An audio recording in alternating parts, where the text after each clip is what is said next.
I know I'm doing the figures reasonably quickly, by the way, but I'm just giving you a feel of how amazing this is.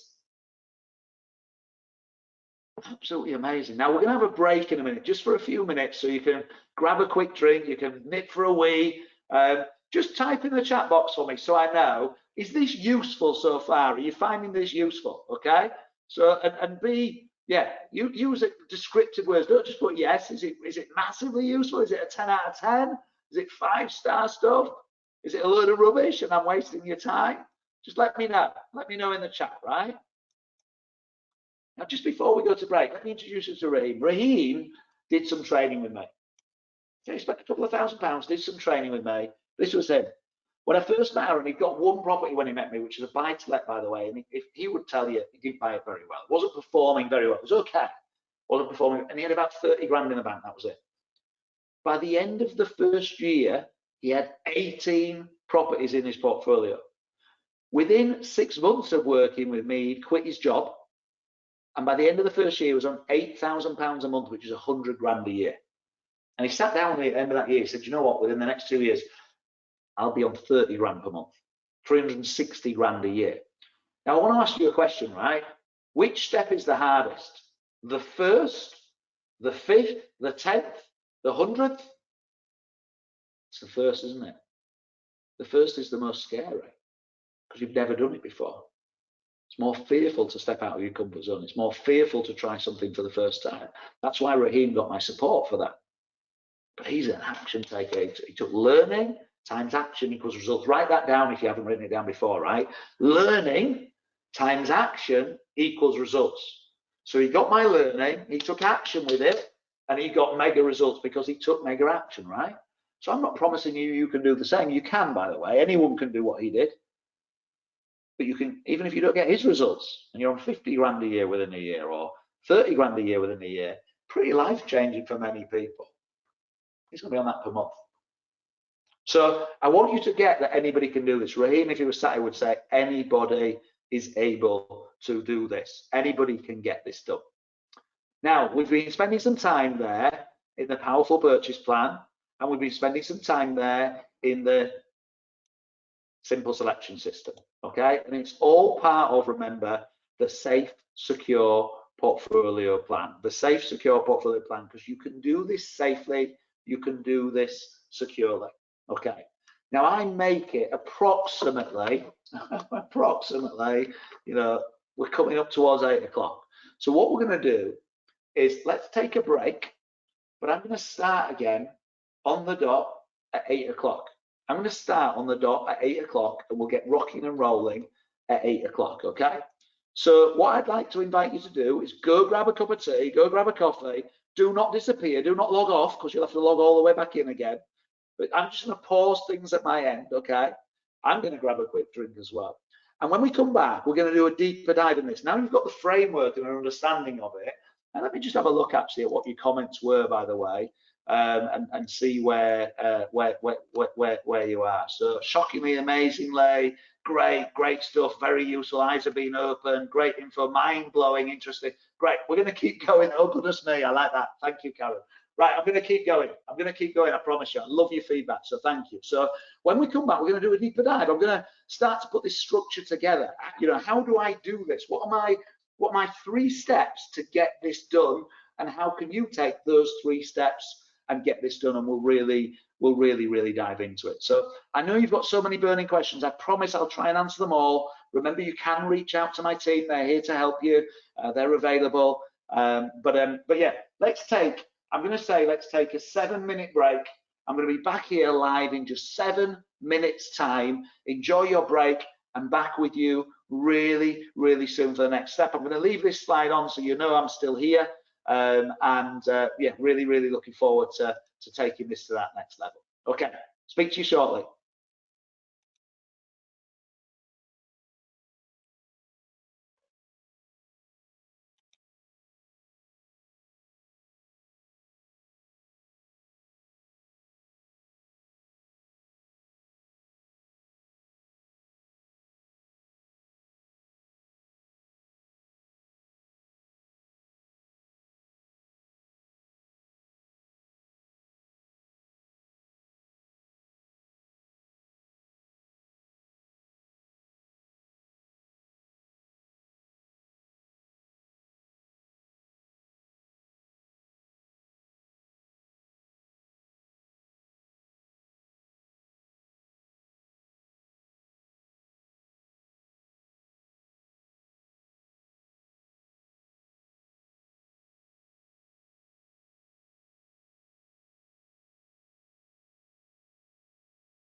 Okay, we're going to get started in about 60 seconds. So if you can hear me, grab that tea, grab that coffee. About 60 seconds time, we'll get started again. Back with you shortly.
Okay, team, welcome back, welcome back, welcome back to this second session of the Service Accommodation Summit. So many questions piling in. I promise you at the end, I'll stay on and try and answer as many as I can. Remember, you can message my team. They'd be delighted to help you with this as well. They're here to support you. So yeah, there was just one question in particular I thought I'd pull out. Someone said, you know, Raheem's results exceptional. You know, what's kind of normal? Well, it depends on you. Depends on you and the actions that you take. So it's a very difficult question to answer, is that? But you know, I've got students doing rent to SA who have started with no money, and they'll finish a year with 5 of those and 50 grand a year, for example. And that's not an unnormal example if you're an action taker. If you're willing to learn the detailed stuff and then take action and implement with precision, so as in do what you're told. I don't mean someone go like this, but I mean learn it properly. You know, if you're going to just learn it from here and go, oh well, Aaron taught me in 2 hours, I'm going to go do it myself now, you're not going to end up with 5. That's just never going to happen. That's never going to happen. But if you learn it properly and you apply yourself, by the way, if you learn it properly and apply yourself, what results do you get? You get great results, because you want someone that's just ahead of you on the curve, that's already done this before, and you can just copy what they did and get the same outcomes. That makes sense, doesn't it, surely? If I want to learn to be an electrician, I don't go learn from a plumber, and I definitely don't learn from a book or YouTube or one free event. I go learn from an electrician. I spend time with the best possible electrician I can find. So provided you do the learning, and provided you go and implement with as much precision as you can, right? We all make mistakes, but implement and follow the learning. You know, Raheem got exceptional results within a year. You can get those results within a longer time frame. Everybody can. But you know, typically within a year, people get between 3 to 5 of these up and running, right? But that's 30 to 50 grand. Might be your own buy-to-lets you've already got. There might be somebody else's and you're doing rent. So I just thought I'd cover that. In fact, while I'm talking about that, let me just drop the camera about that. Let's just put. I wonder if I just put this whiteboard back up again. Let's talk about assets and liabilities. I don't know if you've read the book Rich Dad Poor Dad by Robert Kiyosaki. If you haven't, by the way, it's a phenomenal read. Rich Dad Poor Dad by Robert Kiyosaki.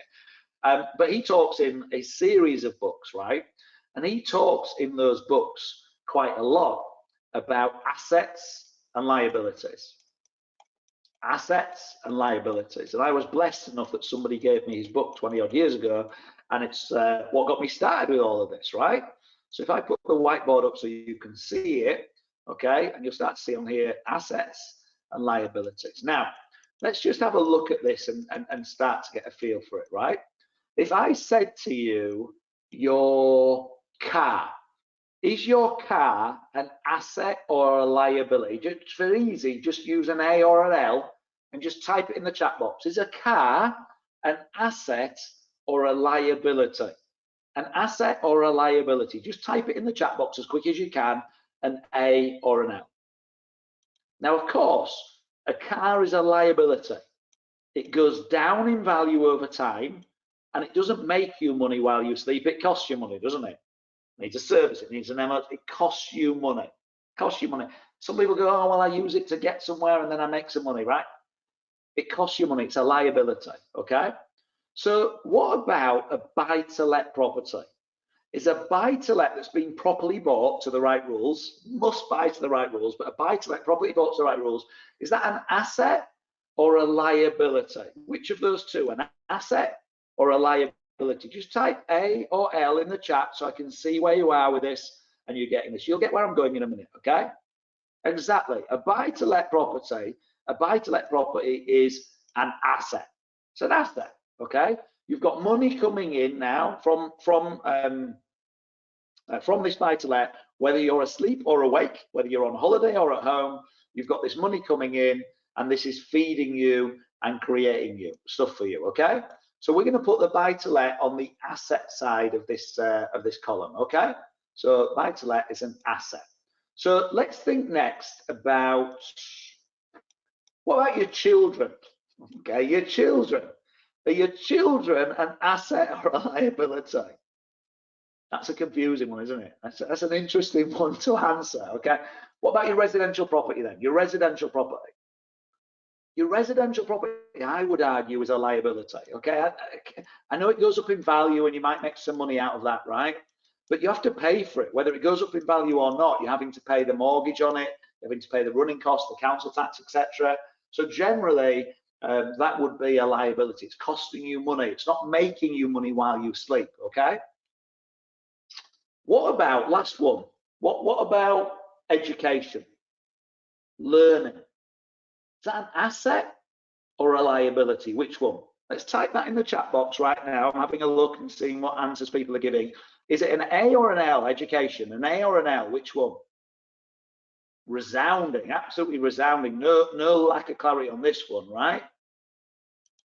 Education, someone's put the right education, of course, right? Yeah, the wrong education doesn't necessarily help you, right?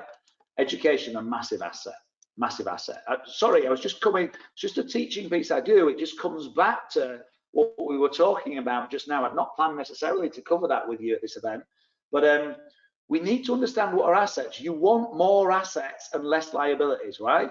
I'm not saying move out of your residential property or get rid of your car, but how can you get more buy-to-lets? How can you get more education?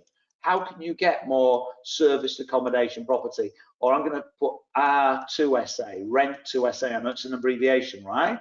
It's an asset, it brings you money in while you sleep. It's happening for you, not to you, right?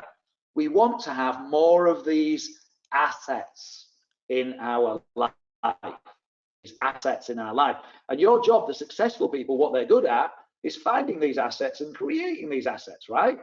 And the people that aren't so successful are not so good at that. And they don't get round to getting assets, or they don't get round to, your job's to make that happen. Your job's to own that and make that happen so it happens for you in your life, right? So now we're starting to understand this. Got to get the education, learning, times action equals results. Raheem took massive action. That was what really stood out for him. He was a bit exceptional from that point of view. But you can take massive action too. It's a choice. It's a choice. So, safe, secure portfolio plan. Let's just understand a little bit more about raising money, because some of you might go, well, I want to raise 6 grand just to do a rent to SA, what you just said, where I rent one out now. But some of you go, well, I'd rather buy them. If I could raise 120k, Aaron said it was 40k per property roughly. You know, if you're buying them, remember, not in the Bronx, but not in Manhattan, you're buying them next to the Bronx, number 1, number 2. So you're looking for properties that 70 to 140 in value, right? May or may not be in your area, that you might have to go out of your area. But you're looking to buy them. You need about 40k for your deposit, for your refurb, for your furniture to set it up. About 40k per property if you're buying the right ones. Remember, you need the deal analyzer. You need to focus in, do your area research, and then focus in and do your street research, and all the analyzers to do that. So let's say you're doing that, and you're like, I want to get 3 properties, but I want to own them. Because if you own them, when the asset goes up in value, you own the asset. If you rented them, it's great to get you out of the rat race. It's great to help you quit your job. It's great to free up time to do more property stuff, for example. Many of my students do that in year 1 and in year 2. They do other property stuff and start to own assets, right? So rent too can be great, but some people just want to own it from day 1. So if you could raise 120 grand of JV money, and most of you go, well, how the heck do you do that? I don't know how to do that. Well, there are systems and processes to do that kind of thing. If you could learn those systems and processes that Obama learned before you, Richard Branson learned before you, Alan Sugar learned them before you, how to build rapport with people, how to do joint ventures with people and use other people's money. And by the way, there are proven systems for this. I teach them all the time. At the Insight Group, we raise £20 million a year of joint venture finance. 20 million a year. If I can raise 20 million, you can raise 100,000 or 120 in this example, or 40 just to get one. Now, if you raise 120,000 and you pay that investor 5% on their money, which is about 50 times as much as they're getting in the bank right now, and if they've got it sat in equity, they're making nothing on there, so it's an infinitely better return. But you pay them just 5%, right? Well, on that 5%, that'll be £6,000 a year. You have to pay in interest. But you've now got 3 service accommodation properties. What are they making you? 10 grand each, £30,000 a year. You give 6 to them, and you get to keep the other 24. But what else do you have? 3 service accommodation properties that are going up in value. If they go up 5% each, that might be 5,000. That's 15,000 of equity growth alongside your 24,000 of service accommodation profit. You just made £39,000 and you paid someone else 6. You could have paid them 12,000. Don't. But you could have paid them 10% interest to borrow that money, which people would snap your hands off. Don't do that. You don't need to. And you still have made £33,000 of profit yourself. But you need to learn the steps. You need to learn the strategy. I don't have time to teach that now. I really don't, right? But you need to learn the steps and strategies to do this. So you're giving people 50 or 500 times better return on their money. Now, there is a 30-second tool that I use to teach people how to raise this money. A 30-second tool, I call it your property identity. And it includes certain parts, what you bring to the table. You have to build your piece of it, what you're looking for, location. But literally, you end up with a 3-sentence piece.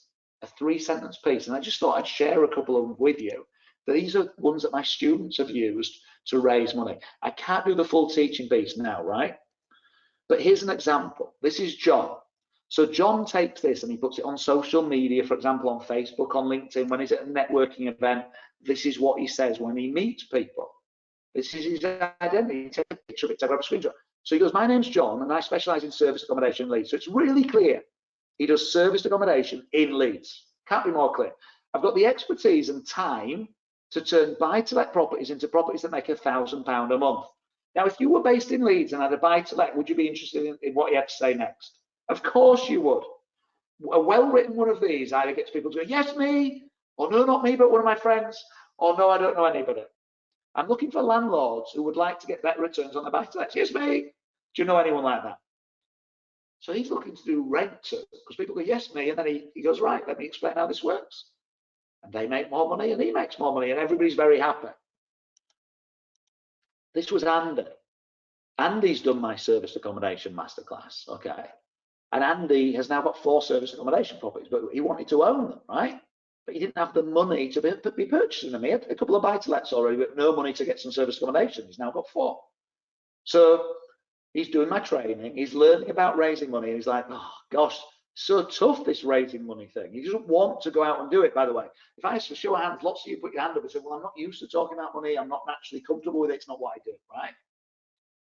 But luckily, on my service accommodation masterclass, he's got a phenomenal peer group. So he's got this peer group around him who are all taking action, taking action, taking action.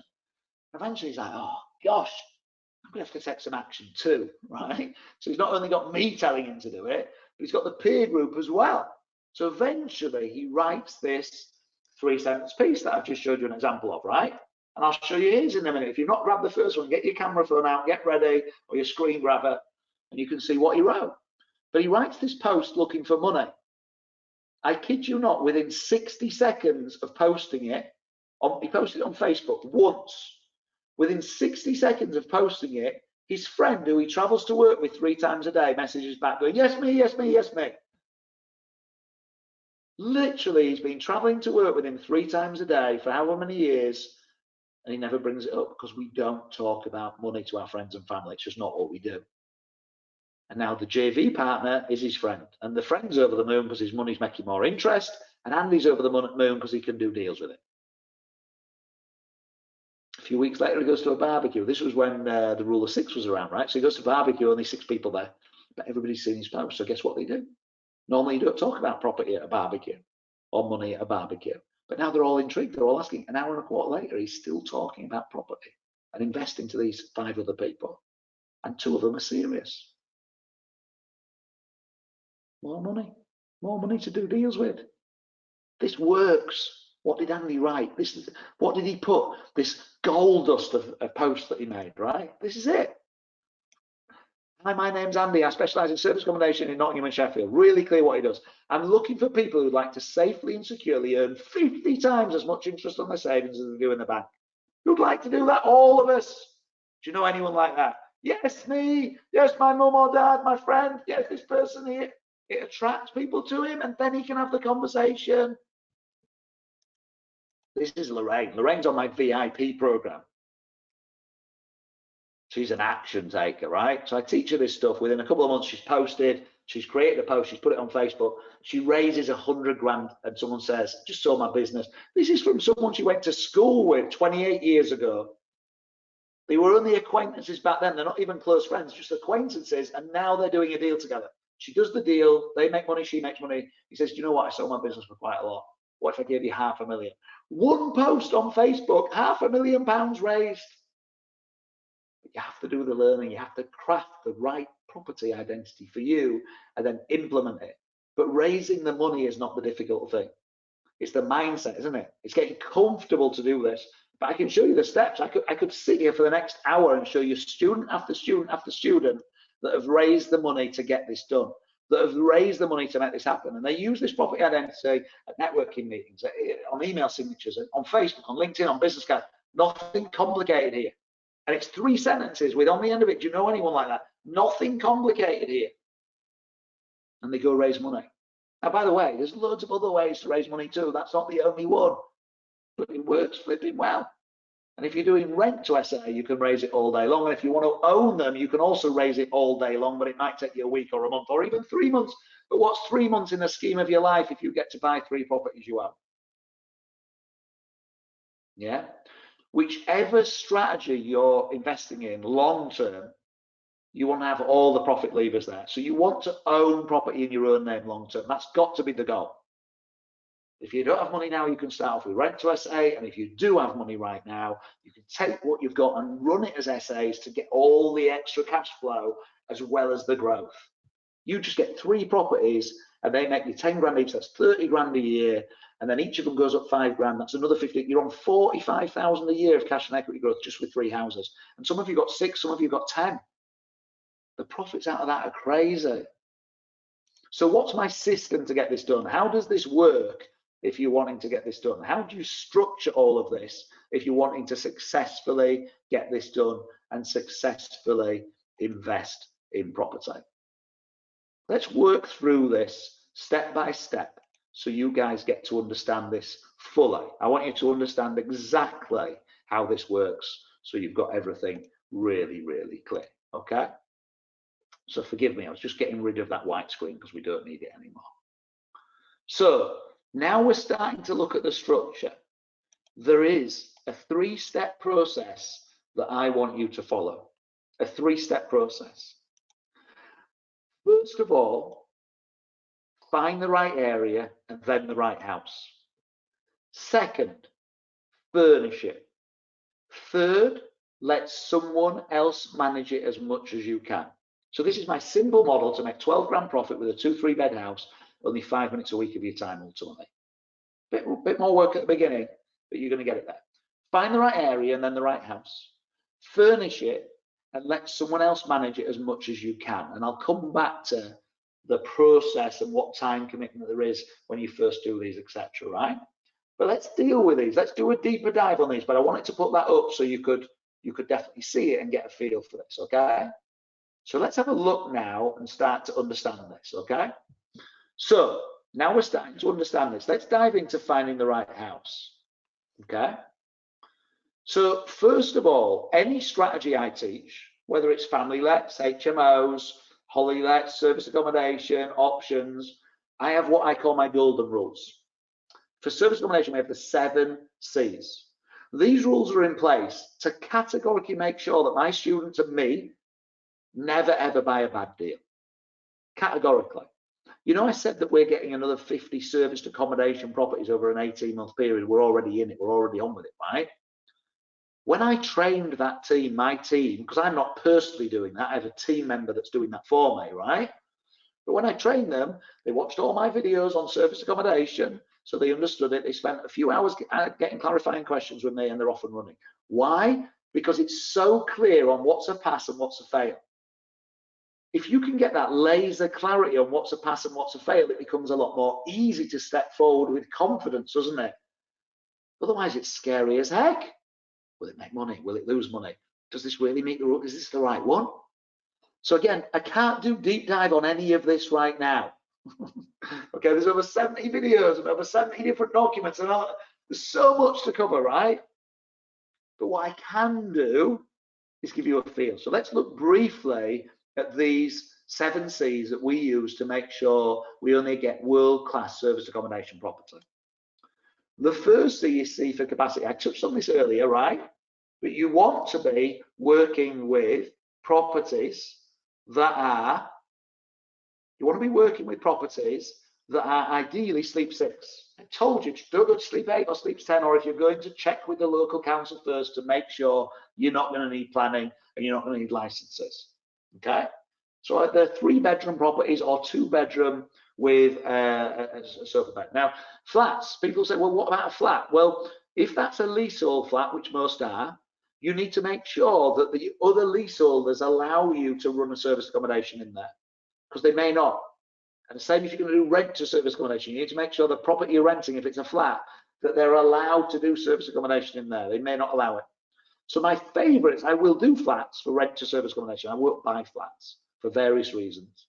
But if I'm buying a property and running it as service accommodation, really I want a house, and I want a 3-bed house so that long term I can put it back to family life. City. This works, believe it or not, in just about every town and city in the UK, as long as the population is 60 or 70,000 plus. It blows my brains, right? But it works. However, don't just automatically assume that. I like to go for 80,000 plus to be safe, number one. And number two, then, there are parts of the town and city. If you take Nottingham, for example, that might have 12 suburbs. And your job is to check each suburb with the deal analyzer. Oh, this suburb doesn't work. This one does. This one doesn't work. This one.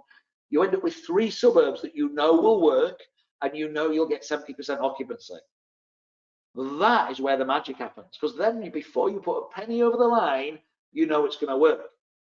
How cool is that, right? So city. Now, capital growth. If you're buying with a minimum population of 80,000, you're going to get the average house price growth in the UK. What's the average house price growth? 7.9% per annum for the last 95 years. That includes all the drops, the downturns, the falls, the flat periods, as well as the lifting. 7.9% per annum. That's phenomenal. You buy in a village, you risk it. Local factory shuts down, 100 people lose their job, microeconomics kicks in. But you buy in a town or a city, you'll catch that national average. Cash flow, this strategy is awesome on cash flow. For me personally, if I'm going to own it, at 70% occupancy on my spreadsheets, I want to be getting £1,000 a month, 12,000 a year. If I'm going to own it. If it's a rent to that I don't own, I want it to be at least £750 a month, which is £9,000 a year at 70% occupancy. If it's less than that, I'm out. And at 50% occupancy, I need to be at least breaking even. If it's anything less than that, 50% occupancy, I'm out. So you need to make sure that you're making these kind of profit. Now, some of my students, they'll go to 750 if they own it a month and 500 if it's a renter, because they say, well, that's better than not having it. And I understand that. But for me, it's 750 or 1,000, right? Check. I love this strategy because you can check. You know whether what your property is going to rent for each night. You know what the competition is. You just go on Airbnb and Booking.com. Once you learn, you can cleanse all the data out and you can see what the competition's doing. You can see if there's loads of demand and there's loads of bookings coming in, or there's no demand. And if there's no demand, you don't go get one in that area. But if there's loads of demand, you do, because you know yours will rent well too. Contingency. You need to have contingency play. You don't put every penny you've got into the deal, and then something breaks and you can't replace the microwave or the bed, right? But equally, you don't need thousands. You don't need thousands for this. A couple of months of expenditure and contingency, right? And then cost analysis is key. It's got to pass the deal analyzers. You've got to have a deal analyzer, get it from me, get it from someone else, but you've got to plug your figures in and do that, right? If it meets all those rules and you know it's going to be 70% occupied and you know the night rate, it's a walk in the park virtually. Of course, there's some detail still to come, but you get my point, right? You're buying the right houses. Now, I keep mentioning this deal analyzer, right?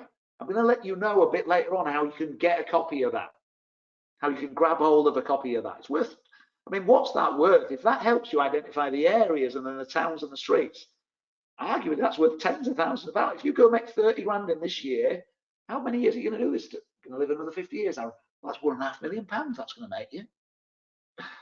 The deal analyzer is worth £1.5 million. Of course, it's not worth £1.5 million, but it's worth a lot of money. I'm going to tell you how you can get all of it, right? I'm going to come back to that, but you need one.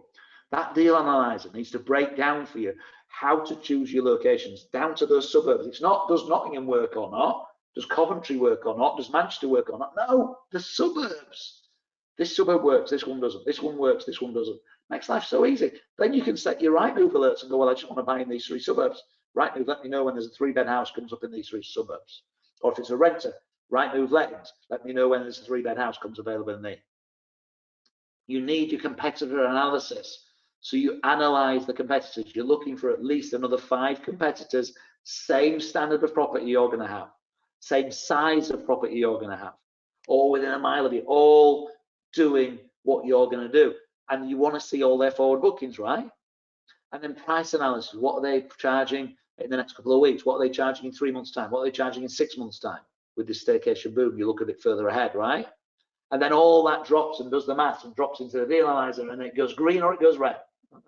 Yes, Aaron would do this, would. No, he wouldn't. By the way, if it says yes, Aaron would, and you decide not to, you chicken out, please let me know. I'll have it. But don't chicken out. Get it yourself. Please don't chicken out. Okay? So you need to be working through these in terms of the deal analyzer. Again, you can get it on my deal analyzer, or you can do these, but you need to learn the skills and the nuances in each of these steps so you can start to walk your way through a step at a time and understand this fully. Now, I mentioned earlier on about guest types. People seem to automatically think that service accommodation is the tourist industry, right? They go, oh, you mean holidays? I'm like, no, right? And why do they think that? Well, because the way we normally use personally Booking.com or Airbnb is to go away for a weekend with our friends, like I just did, or for a stag do or a hen do if you're younger, right? There's still stag and hen do's going on, or you know, you use it for that kind of thing to go away for a break with your family. They're not your main target market. In a couple of towns and cities, they might be, because you might be in a touristy space, right? If you're right next to Alton Towers, touristy space. But for most people, there are 12 different guest types, and what you want is people that are going to stay long term. For example, think about your town or city, or the closest town and city if you're not in a big one. There's always roadworks going on, isn't there? You know, when those roadworks get done, they're not done by people who live in that town and city. They're people that have travelled in, they stay for the week working on the roads, and then they travel back out again. So whilst they're working on those roads, they need somewhere to stay. You may not recall, but earlier on I said you need a meet and greeter. We put in £15 a stay meet and greet. It's not you, it's somebody else, right? But you find a meet and greeter who lives near the property that can meet and greet as they arrive. It's not to show them around and give them a good customer service, although that does pay dividends and you get amazing reviews from the back of it, right? And it helps them understand, you get less maintenance calls, etc. You show them the heating, everything else. But the reason you're doing that is, if they've booked for a week, you go and meet them and you say, what are you doing here? They say, well, actually, we're here for the next 6 months. We're working on the roads up there. You go, wow, it's a 6-month project. You go, yeah. So, well, where are you staying for the other 5 months? So, well, we haven't booked anywhere yet. Well, why don't you stay here? I'll give you a 5% discount. Saves you paying Booking.com Airbnb a bigger fee. And you stay here for the next 5 months. They look around, they go, yeah, that sounds cool. We'll do that. You just took on your buy-to-let, that's £100 a night, that's £3,000 a month, 6 months, and £18,000 booking on your buy-to-let property. That might be 3 years worth of rent for a 6-month booking. For a 6-month booking, £18,000 booking, £12,000 booking, £15,000, £6,000, £3,000. That's the beauty of service accommodation when you get the right guest types being attracted to your property. Now, there are 12 different type of guest types, okay? And again, I don't have the time to fully give you the walkthrough on this, okay? But if I just put up on the screen, you should be able to see a Word document here, right? 12 different guest types. So when my students are checking an area and doing their due diligence on that location, they're, for example, looking first of all at construction sites. Who locally is building a tower block, building a new part of the university over here, building new roads, who's building? Secondly, are we within a mile to a mile and a half of the town centre? Now, you're not going to meet all 12. Incredibly rarely will it meet all 12. But what you want is it to meet as many as possible. And then some of them have a bigger weighting than others, right? If there's loads of building going on, you're always going to have contractors, you're always going to fill your property. But if there's some building and you meet the town centre and you're near the train station, big brands nearby, bit of waiting from each, all builds up. So it is a bit subjective from that point of view. But again, what my students do is they do the diligence on an area, they work out what they think it is, and then they send it to me and say, Aaron, will you just check that we've done this properly? And I review it. I go, oh, no, you haven't. You've missed this, you've missed this, you've missed this. And then they do the analysis on the nightly rate and they send it over to me. They say, I think it's this. And I go, oh, no, you're not looking at it. And we do it, and the first time we might make 7 mistakes, and the next time 4 mistakes, and the next time 2 mistakes. By the 4th time they've learned to fish. Education is an asset. By the 4th time they've learned to fish, guess what? Then they can fish for life. When they want a new area, they just go open it up now. They open another one up. They open it in 5 years from now. They're still opening up new areas. They're still finding new properties, but they don't need Aaron anymore because they've had the education. But otherwise, they'd have got the wrong properties in the wrong place, the wrong rent to SAs, and they wouldn't have made 12 grand at all per annum. They'd have made nothing. Or they'd have made a loss, even worse. Unlikely, but even worse. So town centre, train stations, near train stations, really valuable, right? Big business nearby, brand names, right? So if you're in Nottingham, I keep saying Nottingham tonight because I've just been, but you've got Experian head office, you've got Boots head office, you've got big car manufacturers there, right? So if they're nearby, they'll have people coming and staying at Boots head office, and they can stay in your property rather than in a hotel. Industry, the big industry nearby. Airports, not for the travellers, but for the airport staff. I've got literally a property in Leeds for the last 10 years. We've rented out as service accommodation, and for 10 years, why they haven't brought their own, I've no idea. We've got the same people staying in every week. A service accommodation paying us those rates. And guess what they're doing? Painting planes. I didn't even know that was a job. Painting planes, that's what they do for a living. It's a special skill to paint planes, obviously. So they come from out of area, they spend the week there, they paint the planes, they go home. They've rented that property for 10 years at higher rates. 10 years, same booking. What's that worth? A couple of 100,000 probably. I've not added it up. I need to do that. Sports stadium, you don't just want that one because there's not always sport at Twickenham or Wembley or Old Trafford, but there often is. So it's that with other ones all waiting together. Golf courses, race courses, the NEC, the XL, for example. Tourist attractions, Harry Potter World, Alton Towers. Hospitals, even during COVID, massive boom in accommodation, right? Universities, not my favourite, but you've got parents coming to visit, graduation ceremonies, things like that. All of these have waiting. Some are more important than others. Those corporate bookings are what you really want. Those repeat bookings. I'm in the area once a quarter for a week. Great. You just book here for the next 4 times. Let's get the year locked down. Now, I could go on and on with this document. The rest of this document, by the way, it teaches you the steps to speak to local companies so they book your property and you don't need to use Airbnb.com. Teach you the steps to teach the letting agent if you're going to do rent to SA. Literally, the scripts are in here for you to know exactly what you're doing and exactly how you build this up. Okay, again, don't have time to run through it now, but just wanted to give you a feel of the type of stuff that you need to be thinking about to get these properties working properly for you. Okay, I don't want to say it's easy, but life is easy if you've got a system to follow and a process that's proven and you just follow it step by step, right? So first of all, we're getting the right property, aren't we? We've got to make sure that we're getting the right property. And we already talked about that deal analyzer and making sure we're getting the right property. What do we need to think about next? Okay, what do we need to think about next to make sure that this is going to be successful for us and we get the outcomes we want? Well, furnishing it. Now, furnishing it's pretty simple. I'm not going to spend time. We've got maybe 45 minutes left together, maybe up to 55, and then I'll do Q&A. I'll stay on as long as I can to answer as many as I can, right? But basically, furnishing it is about putting beds in there, sofas in there, sofa bed ideally in most properties. Unless you're tipping above sleep 6, then you don't need to. They want a dining space.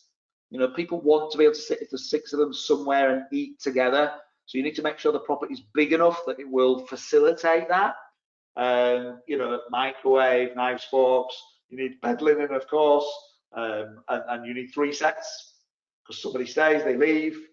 You put the next set on, but 2 days later they leave and the other's not back from the laundry and the next set's going on, right? So you need to furnish it. You can lease all this stuff. So again, I've got expert teams in place that I can plug you in with to lease all this stuff, or you buy it, you know, and again, in my training, I teach people exactly what to buy, even which shops to go for and what kind of price it should be and what to get, and you set it all up all properly, right? So you've got to find the right area, step 1.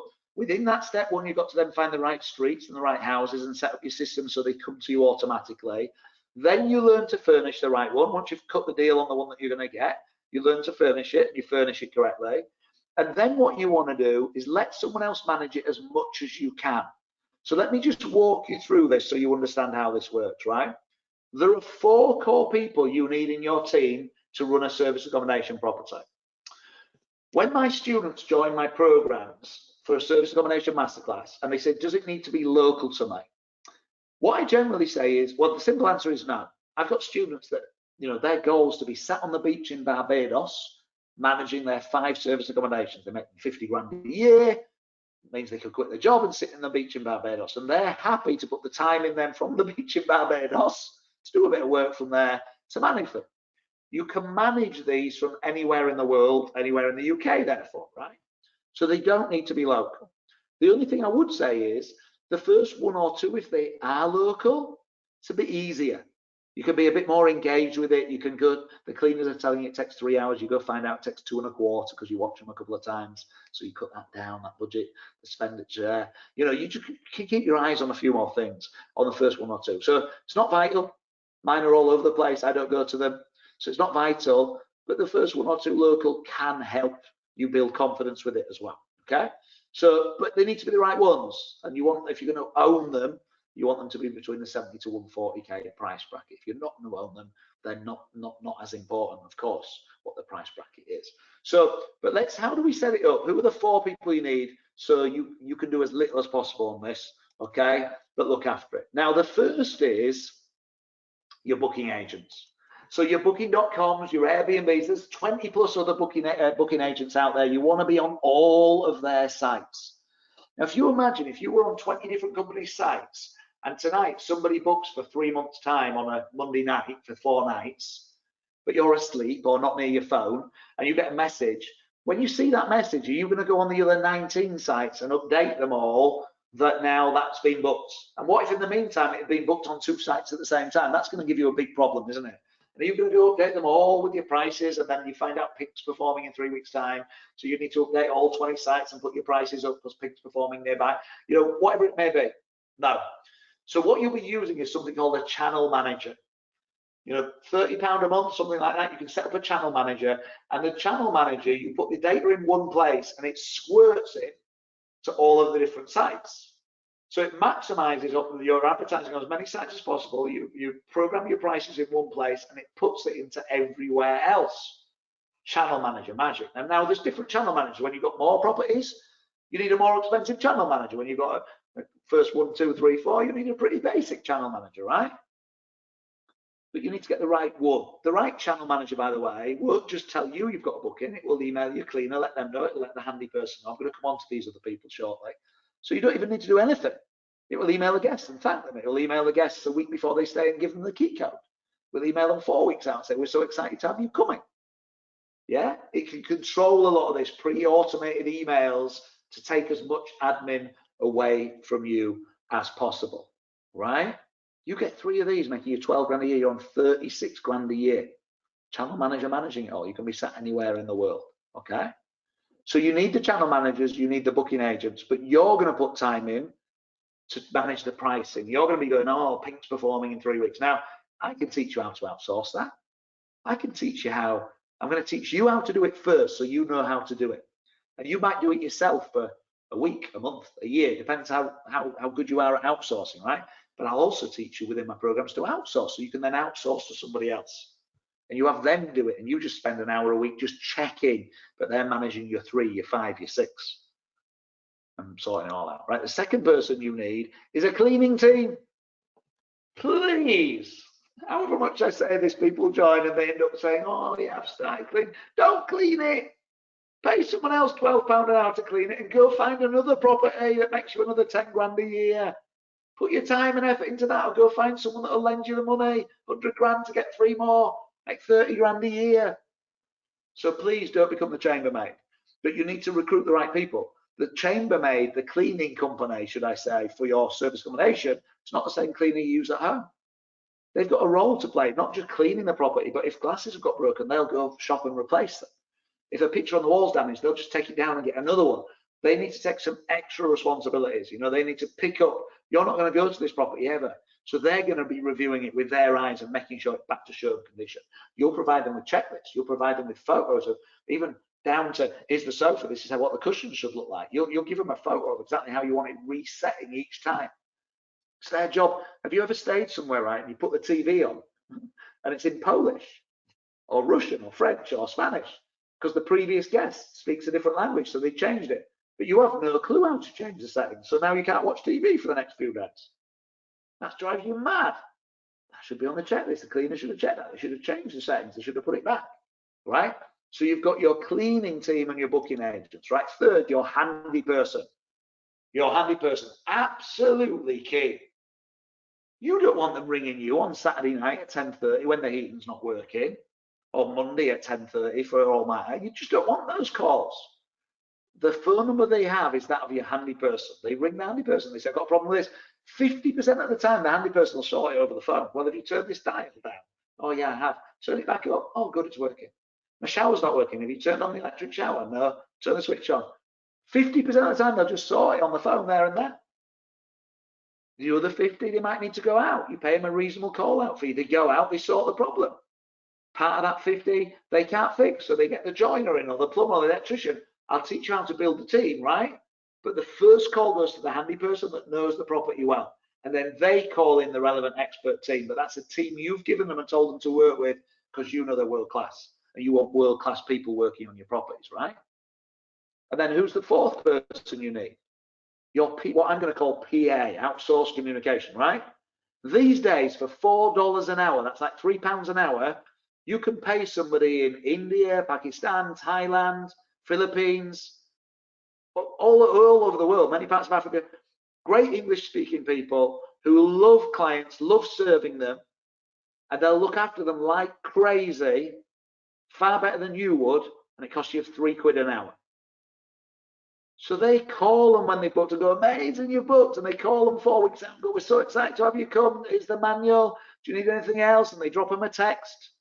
And then they call them the day before they're due in. And then they call them, guess what, just as they leave. An hour after, they go, how was your stay? They go, it's amazing. They go, great, leave a review. How was your stay? Well, we had a couple of problems. Right, let me know what they are so I can fix them. Don't leave a review. Okay? But they manage your reviews. You get 5-star, 5-star, 5-star reviews. It costs you 6, 7 quid. Then they go, by the way, do you want to book again? Yeah, we will actually. Great. Outsource communication. That's it. They're doing all the communicating. The handy person takes the stuff while they're staying, not weekend, but whenever they're staying, right? You're targeting corporate bookings. You're using the booking agents. This is working for you. How do you manage all those people, by the way? You're going, oh, I've got 4 people to manage, right? Your role is to sit in the middle of all of this, right? So you will play the role of setting the nightly rate. You will play the role of managing that. And you can spend 3 hours a week per property if you want. You get to 5 properties, you're on 50 grand a year, but it's 15 hours now. Or along the way, you recruit someone else. You go, I've got 10 grand per property. I'll use that to pay someone else. They can manage it all. Or an outsourced person, costs you 5 grand a year. They manage it all. And you're just spending an hour checking in on them. You can build this as a business, or you can do it as an individual. Somebody goes, as an individual, if I can spend 9 hours a week and be on 30 grand a year, I mean, where do I go, Aaron? What do I do next? Right? So that's your role, pricing. Pricing is the bit where you're going to bring the skill in, but I can teach you how to do that, right? But you manage these people dead simply, literally dead simply. WhatsApp. Just have an app, WhatsApp. You're all in it. They have an app that they're all in and I'm not in, right? This is the cleaning company, the handy person, the PA, the outsourced PA. And they're in it, communicating with each other. This happened, oh, good, I'll sort this. This happened, and they all have a systems and checklist for what they need to do, right? And then if they have to escalate, so like if it's 200 quid, just fix it. Don't ring me. I'm just going to say fix it anyway. But if it's over a certain budget, they might need to ring me. Or if there's a big problem, they might need to ring me. There's not big problems, by the way. They've got credit card details on file. If someone trashes the property, they just charge it. There's systems to make sure you don't get, people say, what if I get stag do's, what if I get hen do's? You only get those if you're not doing the right checks at the beginning. When someone first books, there's real obvious indicators that tell you why somebody is going to be a stag or hen do, and you can just rule them out and say, we're not taking your booking, right? Just real simple steps to help with this, to avoid the party culture that's out there. But you manage it on WhatsApp. They have a WhatsApp group for them and a separate one with you, and if they're going to escalate. And then they all see your answer, so they all know if that's involved a few of them what the answer is, and they get on and do it. That's where you want to be with this, okay? The bottom line is no money, no problem. No experience, no problem. No time, no problem. You've got money, even bigger opportunity. You've got some experience in property already, even bigger opportunity. You've got time, even bigger opportunity. I love that image. I love that image. That's what property does. You've got to find the right strategy for you, and you've got to implement with precision. Learning times action equals results. Learning times action equals results. We've got about 20 minutes left together, right? I would like to make it so easy for you to take these next first steps. Because you remember what I said? The most scary part's the first one. Getting the 10th deal's dead easy because you've done it 9 times before. It's getting the first deal. Is this the right area? Is this the right street? Should I put my money in it? How do I raise money from other people? How do I set up the contract? How do I? And you'll have how do I's, and then you think you've covered them all, and then someone else asks another question. You go, oh yeah, I've got part B and C and D of that question. That's just triggered in me. I didn't even know I had those questions. You need that peer group. You need that support structure. So what I'd like to propose to you is something, just to finish off. I'd like to propose that I support you with this. I'd like to propose that I step up and I choose someone, hundreds and hundreds of you on here, but I choose someone to mentor for the next year to get this done. Now, getting this done will be different for each of you. You'll have your own goals. Some of you will go, 2 of these, Aaron, I'm on 24 grand a year. That will change my life. Some of you go, I've got buy-to-lets, I don't want to do it myself, but I want to know how to systemize it so I still get to claim the capital allowances, I still get to claim Section 24, but they run it all and they do it all. Some of you got buy-to-lets and you want to convert your buy-to-lets when they next come empty and make 12 grand out of them instead of 2 grand. Some of you want the renters, right? You're all in a different place. But if I was to choose one mentor, let me see it in the chat. Let me see it in the chat, okay? Type the word mentor if you would like to be my mentee. If I was just going to choose one of you right now for the next year, you're going to be my next case study, like Raheem. I've got so many case studies like Lorraine, like Andy. You know, you're going to be our next case study. Who'd be interested in being my mentee? Okay, who'd be interested in being my mentee? Loads of you, absolutely loads of you. Here's what I'm going to do. So thank you. Here's what I'm going to do, because we can get this done. We can absolutely get this done. So what I'm going to do for you is this. If I'm going to work with you for the next year, I want to make sure when you're asking me questions and taking up my personal time, that the foundational stuff we've ticked off. So the first thing I'm going to do, if you're my mentee, and I'm going to choose someone in a moment, if you're my mentee, the first thing I'm going to do is give you online access to all of my online training on service accommodation. Called my service accommodation masterclass online, right? And this on its own is normally a £2,000 package, right? But all of that online training, there's over 70 videos. If you think tonight's been great, imagine the detail of 70 videos. Literally, what colour blankets should I have? What colour sheets do I get? Where do you buy your pillowcases, right? Just the minutiae, but also the big picture as well. Aaron, who's your capital allowances surveyor, so I can claim all this? You get to use my surveyor. Who's your accountant, right?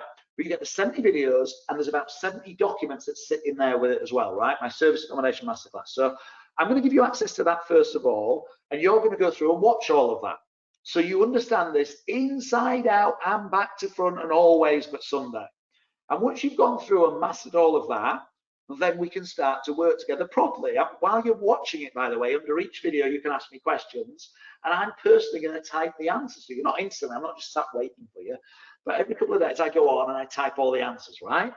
So, and in there, we're going to cover things like this. So in module number 1, for example, in module number 1 of this, right, the golden rules to make service accommodation a low risk and high profit strategy. We'd like those rules, wouldn't we, to make sure it's low risk and high profit.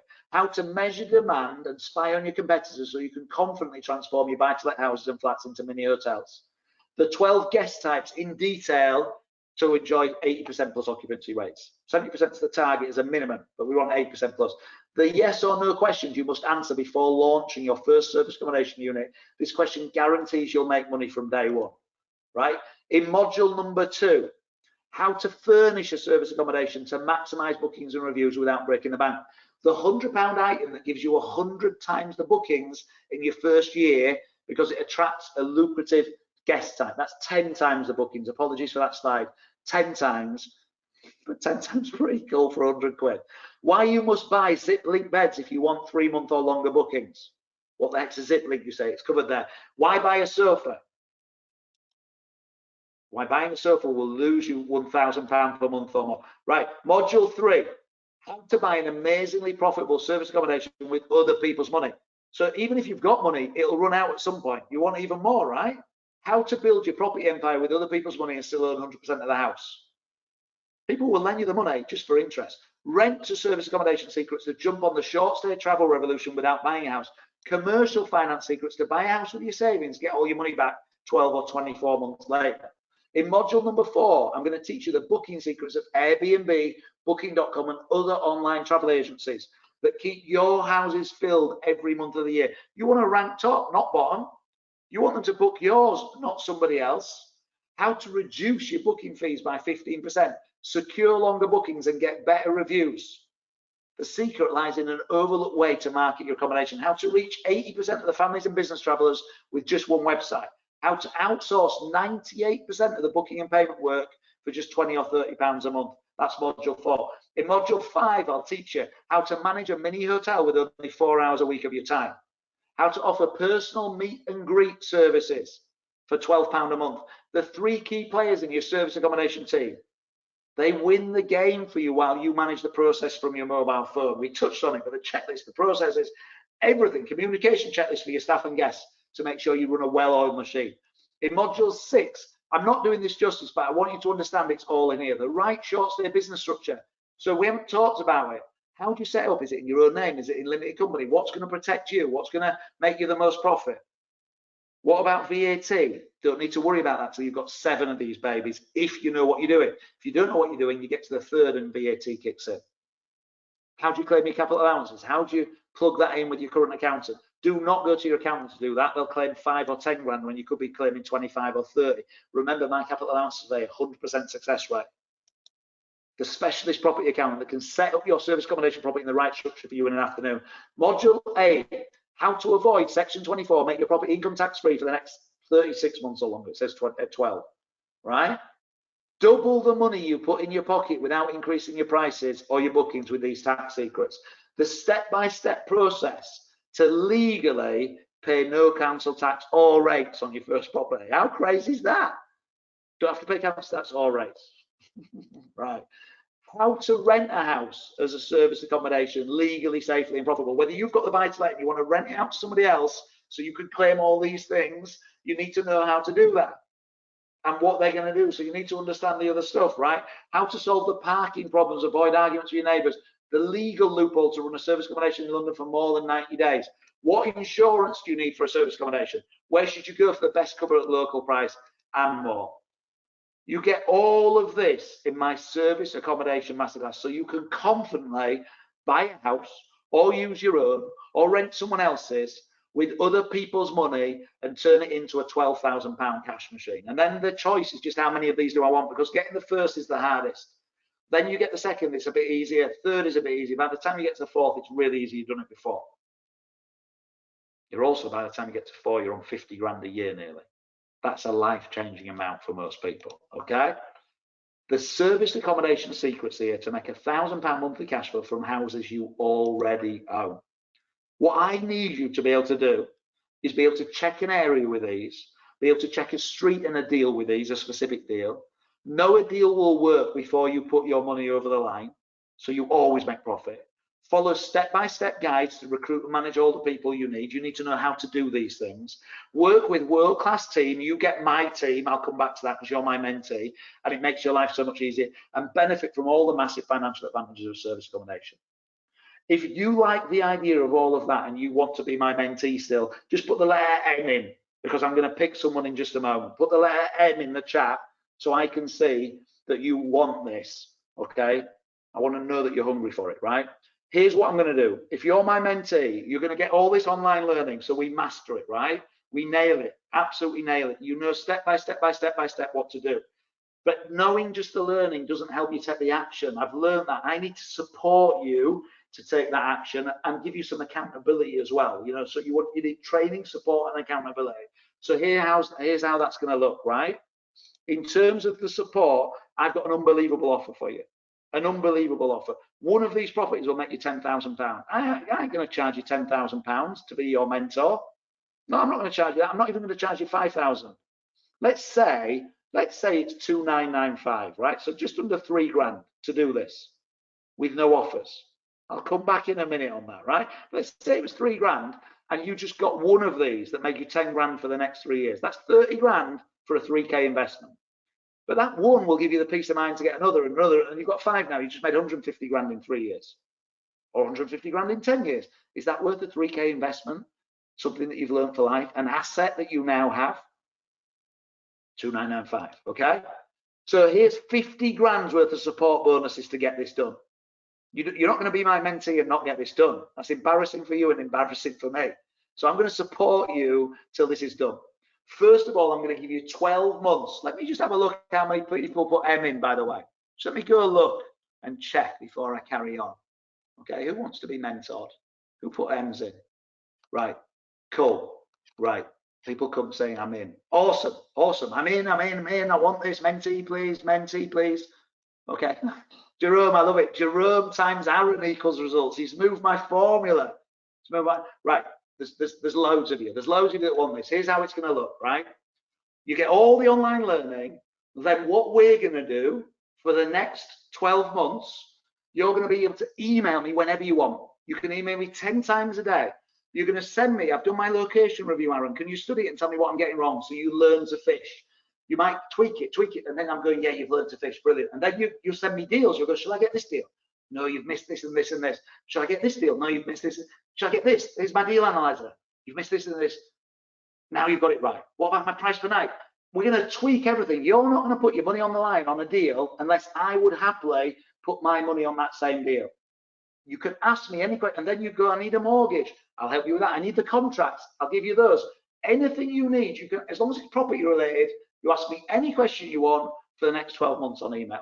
Now, on top of that, and all the online learning you're asking me questions on, I'm going to do live training with you, Q&A sessions over the next 3 months.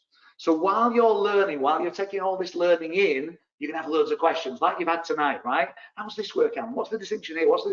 So let's go on a live Q&A. There'll be a group of you, 60 or 70 people, right? But you want more than just a few. Why? Because you might think you've asked all your questions and then someone else asks their question and it triggers in you, oh, I didn't think to ask about that. What about B and C and D? And then that triggers in someone else, E and F, and then you come back in for G and H. And we've spent 20 minutes now deep diving something you didn't even know you had a question on. So every fortnight, you can make a list of your questions. We'll get, or email me and say, do them in Q&A. We'll get together on Q&A and I'll answer any questions you've got whatsoever, okay, on that Q&A. On top of that, I'll introduce you to my other mentees, people like Raheem, who are making 30 grand a month from this type of strategy. People like Andy, who I mentioned earlier on. People like Chris, who've got 20 plus properties. These will be your peer group. I mean, that on its own is worth £3,000, right? It says there 2.5, right? That on its own is worth a fortune. People in your area, or people that not even in your area, but you're going to reach out, become friends with these people, right? So you've got peer group, you've got ability to email me, online learning, 6 online Q&As. I've already told you about all of those. And then lastly, for support, you're going to get my little black book, my capital allowance surveyor, my accountant, my solicitor, my mortgage broker, my contacts if you're investing in an area where I've already invested, cleaners, etc.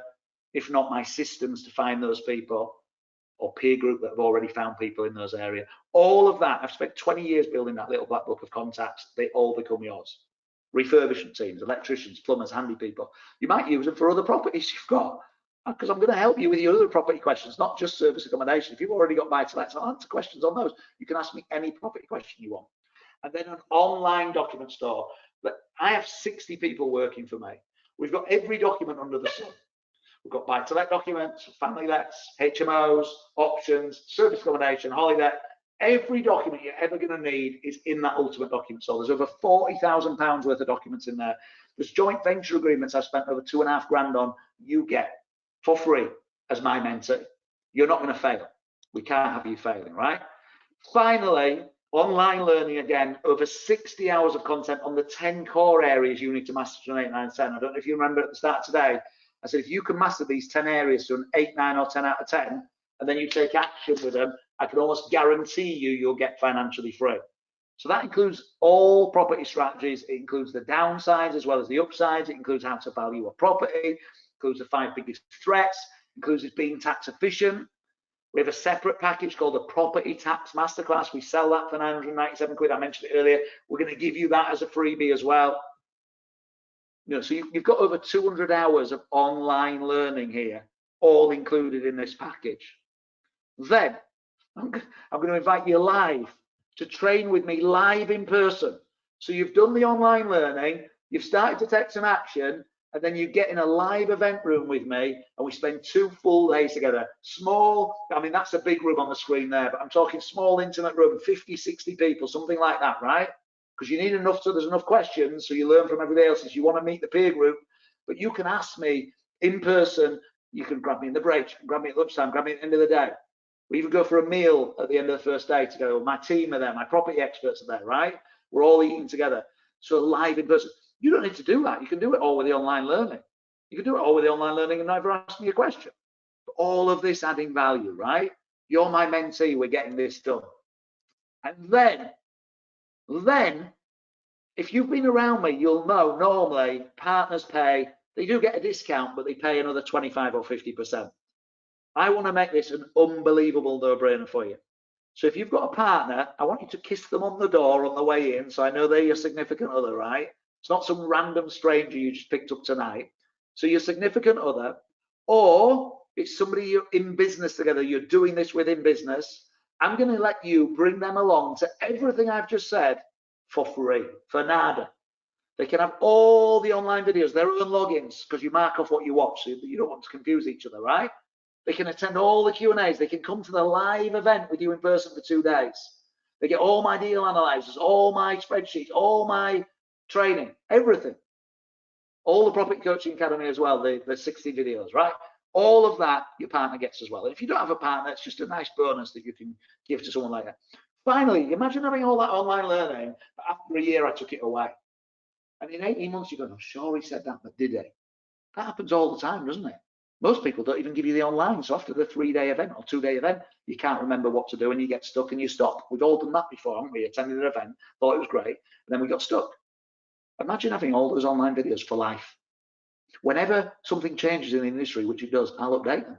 Whenever there's a better way of getting bookings online, I'll update it. And you'll know, you'll get an email in 5 years from now, 10 years from now, you'll get an email saying it's been updated. Even though you're years out of working with me, you'll get those emails because you're part of the family. Lifetime access and lifetime updates. The final thing I'm going to do as a mentee, and the investment's not going to be 3K, it's going to be less than that, right? But there has to be an investment. You know, if I gave you this for free, totally for free, I learned this from my teenagers, you don't value something you get for free. You have to put some skin in the game. But here's the deal.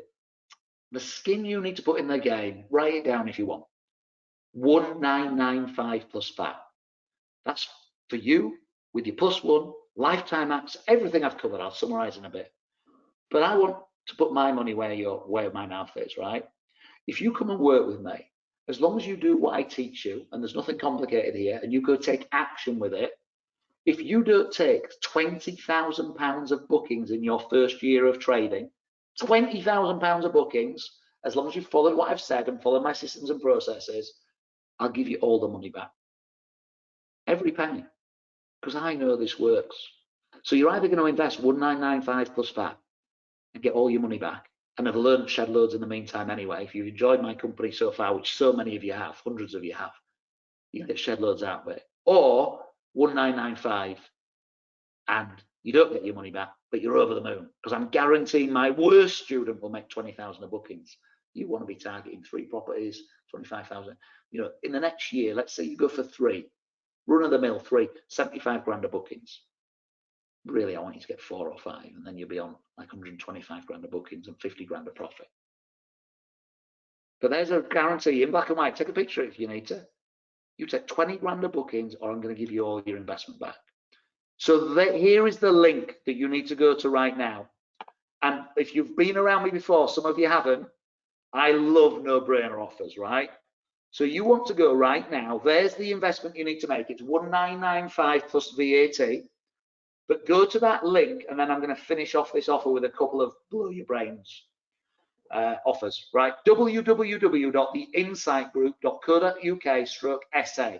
Get typing that into your PC now and go to that page. You'll see it's the order page. If you want this, if you said you wanted this, you can go grab that right now. Everything I've just been through, I'm going to summarize in a minute.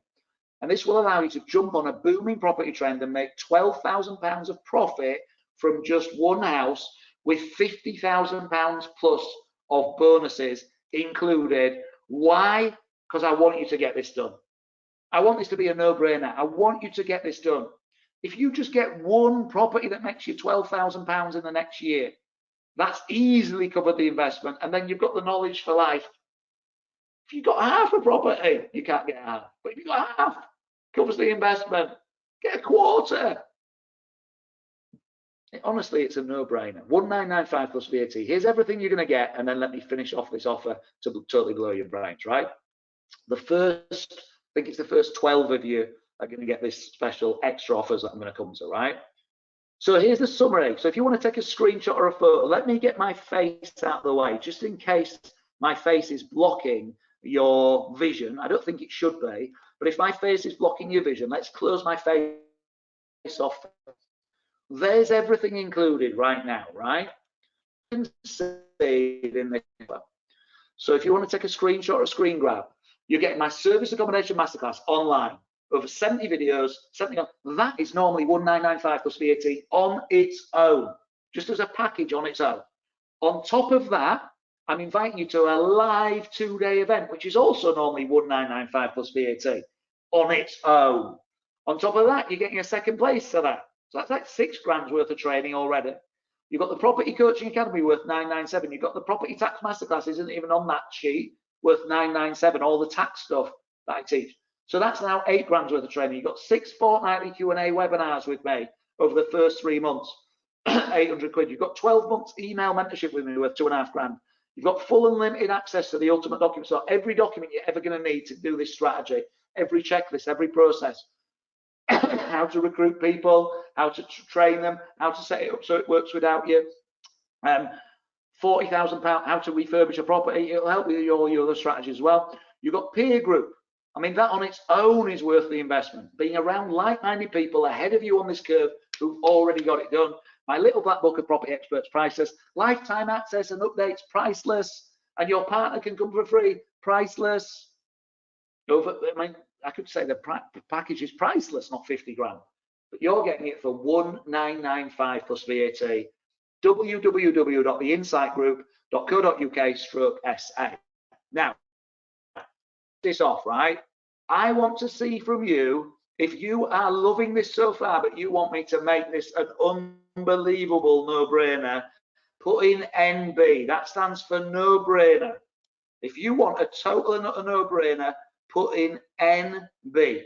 NB. I can see Maureen, I can see Adin, I can see Keith, I can see Pauline. Those of you that want a no-brainer, absolutely loving no-brainer, Karen says. Those of you that want a no-brainer, here's what I'm going to do. You need to be at the link. Go to the link www.theinsightgroup.co.uk/SA. Here's the no-brainer. All my training, you're getting all my support, you're getting accountability, you're getting the live event, you're getting me loving you for the next year. Why am I going to do all of that? Because you're going to get the results. And then you'll shout about me, you'll give me a case study. If you're happy to do that when you get awesome results, if you're happy for that to be an outcome, I'm going to give you 2 other things. I can't do this for everybody, but I'm going to do this for the first 12 people that join us. www.theinsightgroup.co.uk/SA. Here's the extras that you're going to get. Just for this offer, for right now at this event, worth £5,000 upwards, you will get invited when you join me right now to a personal day at my house. You'll come and sit in my dining room or my kitchen, and it'll be an intimate group, maximum 8 people, normally 5 to 8 people. It's for the first 12 buyers only, right? I've got a day and a half put aside for this. And we'll sit for the day and we will work on your personal situation. Now, what generally happens, you don't want to come tomorrow because you don't want to waste your time with me asking me the basic questions. You'll do the online learning, you'll do the training, you'll take some action, you'll maybe get 1, 2 or 3 under your belt. But 1, 2 or 3, it might get you financially free, but I want you to get you 5, 7, 8, 9, 10. So I want to finish that plan with you. I want this to be a long-term plan, not a short-term plan. So for the first 12 buyers only, you're going to get to worth £5,000 plus. I mean, getting a written plan. You leave my house with a written plan that says, this is where I am, this is where I need to get to. And I work intimately with you, and other people can watch that. But you get to then stay and see me work intimately with the next person and intimately with the next person. You will learn massively just by watching me working with them on their personal situation. And it's just massive, massive, massive. That is an event-only offer. You need to be going right now to be in the first 12. www.theinsightgroup.co.uk/SA. That on its own is worth the investment if I wasn't doing all the other stuff. On top of all of that, 2 last things. 2 days live training is super cool. That on its own is worth £1,000 a day.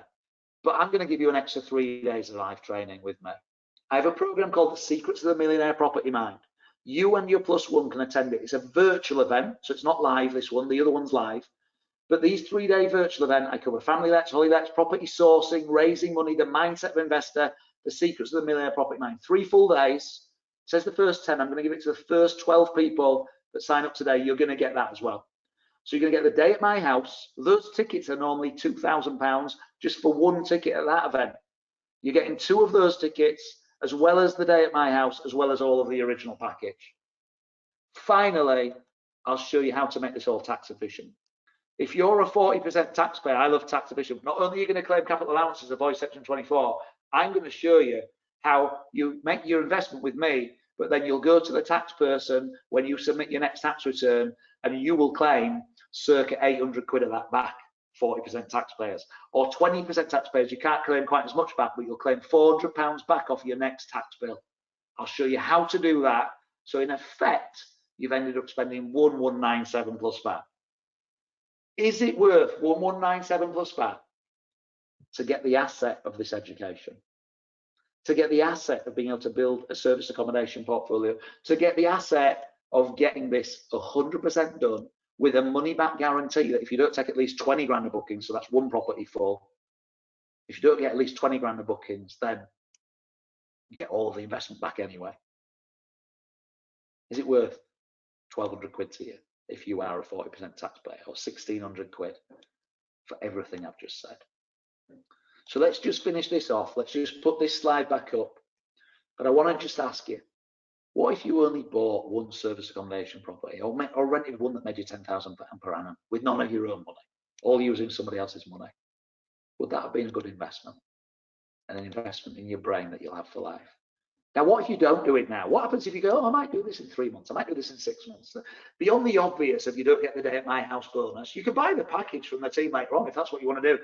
But if you want the day at my house, and if you want the extra 2 tickets to the 3-day training, Secrets of the Property Millionaire Mind, which is massive on mindset. Mindset gets in the way, I'm sure you'd agree. It's a key, it's the biggest thing I work on with my VIP members, right? What happens if you wait beyond that? Of course, you lose those bonuses, right? You still get some great bonuses, but you lose those. But what else happens if this is going to make you, let's say, 30 grand a year? That's 2.5 grand a month. So if you wait 6 months, you've just lost 15 grand, 2.5 grand a month. If you wait a year, you just lost 30 grand. If you wait 5 years because you never get around to it, you just lost 150 grand because you didn't take action now. Commit to yourself, commit to the asset that is your brain. Let's get this done. There's the link. There's everything that's in the offer.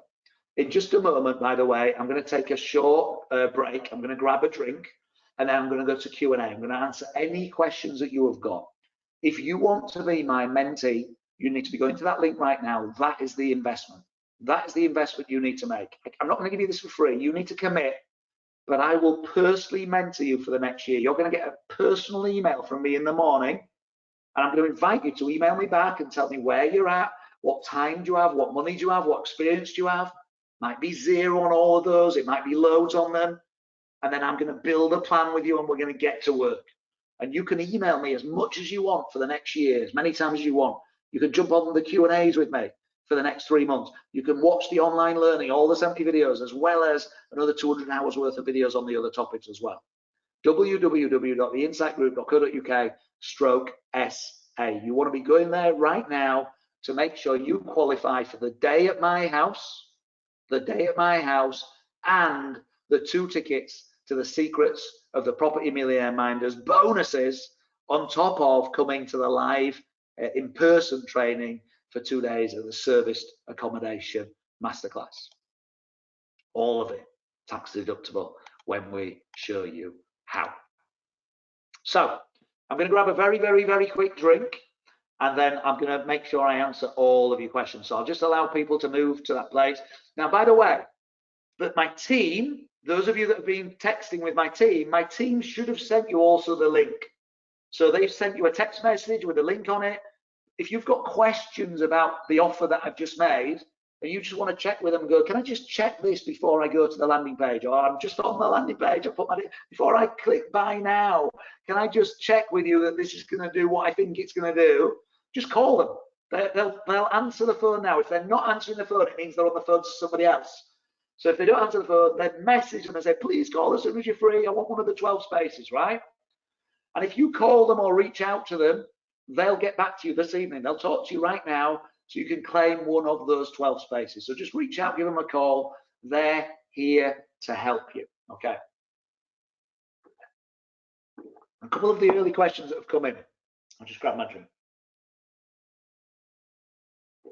I'm being asked, Aaron, can I pay for this on installment? You absolutely can.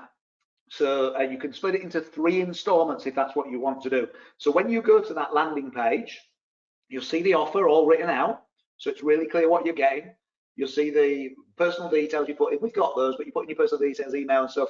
You put in your how you'd like to pay. You can pay in full, or you can split it into 3 payments of $850 each.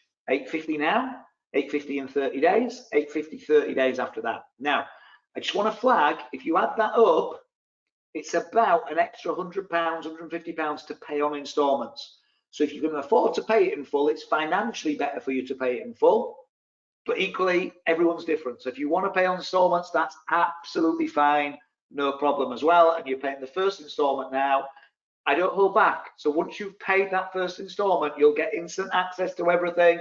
You can start emailing me. We get started straight away. So if installments is right for you, take installments. If not, you can pay in full. And as I said, normally, well, just always, my plus ones pay an extra 25 or 50%. But to be totally clear, if you pick either of those payment options, you will get a plus one for free. Now, we're not taking their information right now, but my team will reach out to you in the next couple of days and find out who you want your plus one to be. And you may know already, or you may not know, but you'll let us know in the next couple of days, right? So, yeah, you can have a plus one on this, and they would get access to absolutely everything you're getting. Separate training areas so they can mark off what they've watched, so you don't get confused between the two of you. That's all included. So, someone said, Aaron, does the 5 days of training, is that included? Yeah, absolutely. So 2 days live in person and 3 days at the virtual Secrets of Property Millionaire. I mean, that on its own, without anything else. Yeah, plus the Q&As every fortnight, where I'm getting blitzed with questions, and you're learning so much more by just hearing those. Even if you haven't got questions, you learn from everybody else's. You get my deal analyzers to pick your area, deal analyzers to pick the streets you're going to buy your properties on. You email me any deal you want to. So you don't put your money over the line until I'm going, I'll have that if you don't want it. And then you go, well, I'm having it. You're not having it, right? That's how this works. You've literally got my mentorship for the next year, me supporting you with all of this. So, okay. So let me just go look. There are so many of you on here. There are hundreds and hundreds. So I'm going to do my best to cover as much as I can. But yeah, sorry if I miss your questions out. So let me just walk through this. Somebody's saying, is the session recorded? I've missed some of it. If you're wanting to get a recording of the session, you'll need to reach out to the team. So I'm not sure if it is available or not, but if you reach out to the team, they can help you. So just drop them a text message and ask them for the recording or to sort you out. They're not going to be able to get it to you straight away because it takes time for it to be edited and pulled together. So cool. Tasha, thank you. Tasha said ridiculous offer. So thank you. Really appreciate that. Really do. So Philip's saying the link's not working. Philip, we've got people that are signed up. The team have just messaged me and said that we've got a couple of places left till we get to 12. By the way, if you're panicking about that because someone else is asking about that, if you get to that page and it's still up, then you're able to join still, and you're going to get the day at my house and everything else. So if you get to that page, they will take it down when all the slots are gone, right? So, but yeah, I'm being asked that Phil's saying the link doesn't work. Team, if you're on here, hopefully you can give that person a call and just help them and coach them through it. But just type it in really carefully: www.theinsightgroup.co.uk/SA. But it's definitely working because people are on it. I'm being asked, where do you live, Aaron? I'm in Wilmslow, Cheshire. So my head office, I've done for you operation head office is Scarborough. I used to live in Scarborough in Yorkshire. I've got over 50 people in our head office up there. We've got an office in Wilmslow, Cheshire. Yeah, I've lived here for the last couple of years. So just a few miles from Manchester Airport, basically. So cool. Safdar's asking about mortgages, saying, buy-to-let lenders want ASTs. Buy-to-let lenders want ASTs. So Safdar, from a tenancy point of view, you do need to make sure you understand mortgages. Now, 50% of the time, if you're doing a rent to SA, for example, 50%, or you've got a buy-to-let already and you want to SA it, if you follow the right training and say, if you ring them up and go, can I use it on booking.com and Airbnb, they can tell you no. But if you contact them and you say to them, do you know what, I'd quite like to operate, okay, and I'm struggling to rent it, but I've got corporate bookings I can take that mean I'll always be able to pay the mortgage, and the corporate companies that want to book it, is that okay? And you get the wording exactly right. That wasn't me teaching the exact wording. Then in the majority of cases, you can absolutely get this done.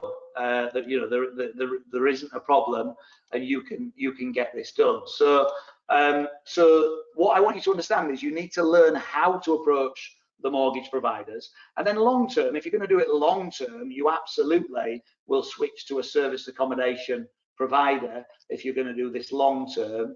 But short term, you'll check it in this way. So I just want to show everybody, people are struggling with a couple of people are saying you will be making a typo error. So let me show you www.insightgroup. I always type it wrong now when I'm under pressure and being watched.co.uk/SA. Okay, and if I hit enter, it's bringing up the fresh page, and I've put 4 W's. So that might be what you did. I was showing you what you might do, but if I do 3 W's, do SA, that's the page that comes up. So it comes up like that, says, yes, I want in writing, there's the forms, and those of you that want to pay, here's your payment options. You know, I covered earlier on, you can either pay in full, 1995 plus VAT, or you keep this box instead, and it's $850 now, $850 in 30 days, and $850 in 60 days. So, by the way, those of you that have already joined me, then remember, when you get to the thank you page, you'll know that you're in because you've got the thank you page, right? But once you've done that and you've got to the thank you page, what will then happen is tomorrow morning, a few things will happen, but basically we'll set everything in motion tomorrow morning, okay? So my PA, Rivka, will get in touch. She'll send a personal email to you. She's always there, because there's so many parts of this package, you'll forget what you got. By all means, take a screen grab or a photo of it with your camera phone, whatever you. But she's going to walk you through it step by step by step, as am I. And you'll be able to email me, and you'll be able to email her, and you'll be able to work in that way, okay? So so feel free to join us, and then we will reach out in the morning, get started, but you'll have my personal email. By the way, for Marcus and Philip, maybe try putting the SA as capitals. If you're putting a small SA, then it may not work for you. So you need the SA to be capitals. The SA needs to be capitals, okay? So what other questions have we got coming in here, okay? Loads of you asked for that no-brainer. If a day at my house is not a no-brainer, and a money-back guarantee is not a no-brainer. Somebody's saying, is this the same as a Holylet course, Paul? So no, Paul, I've got a Holylet program and a service accommodation program. We used to have a joint program which was called HLSA, Holylet Service Accommodation. We don't do that anymore. So we have a Holylet program, which is Sleep 16 plus Holylets. Totally different strategy to what I've been teaching tonight. And we have a service accommodation program. This is the service accommodation program. Brilliant. Brilliant. Phil saying, no partner, just me, I want this. That's awesome. So go in and grab. Phil, by the way, we've seen you struggling with a link. So as long as you can get in the next few minutes, maybe it's the capitalization, 100%, I will make sure the team gives you one of those spaces. Brilliant. Brilliant, brilliant, brilliant. Thank you. Sue said, what an amazing opportunity. Knowledge is power. Thank you so much, Sue. Thank you, thank you, thank you. So, right, I'm just scanning back up. Obviously, you guys were typing a lot of me's, etc. So hopefully you guys are in. So this strategy works. We're going to get this done together. I can't wait to be working with you tomorrow and getting started. Like I said, first thing tomorrow, those of you who join me, just drop me an email and say, listen, this is the time I've got, this is the money, this is experience, and then I can help you get started with the right videos and get on with it. Okay, brilliant, cool. Janaea, I think it is, I work 6 days a week. She's saying I want to drop a day a week as soon as possible doing this. Brill.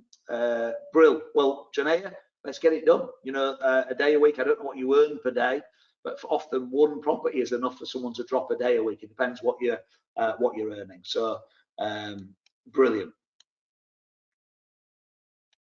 Anil's saying, can you briefly go over the solution for section 24 again? Anil, if you're running your properties as service accommodation or holly lets, right, it doesn't go on the same tax, which is part of the tax return, as a buy-to-let does.